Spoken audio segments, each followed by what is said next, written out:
Uhuru Kenyatta, ancien président du Kenya, Olusegun Obasanjo, ancien président du Nigeria, et Haile Mariam Desalegn, ancien premier ministre d'Éthiopie, sont nommés facilitateurs du processus de paix de la communauté d'Afrique de l'Est et la communauté de développement de l'Afrique australe dans la région orientale de la RDC, écrivent les deux blocs dans un communiqué conjoint publié lundi soir. Les trois facilitateurs africains auront notamment pour objectif un cessez-le-feu immédiat et inconditionnel, l'accès de l'aide humanitaire et la sécurisation de l'aéroport de Goma, la grande ville de l'Est congolais.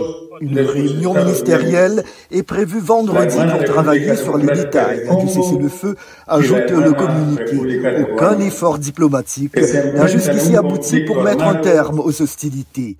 Dans la nuit de lundi à mardi, le procureur de la CPI, Karim Khan, est arrivé dans la capitale congolaise, Kinshasa.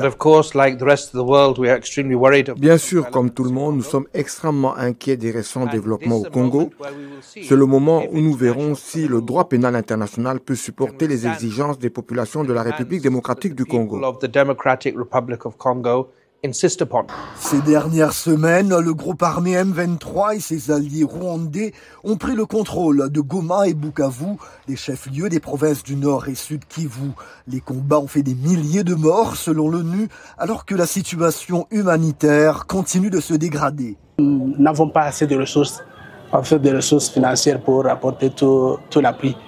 Il y a des défis que nous pouvons considérer comme la prise en charge des malades, pour la continuité des soins, mais aussi l'identification, la recherche et la récupération des malades, surtout infectieux, comme ceux qui étaient atteints d'Mpox, de rougeole ou de choléra, qui se sont retrouvés dans la communauté. Donc la recherche de ces cas, c'est aussi un défi en ce moment ici.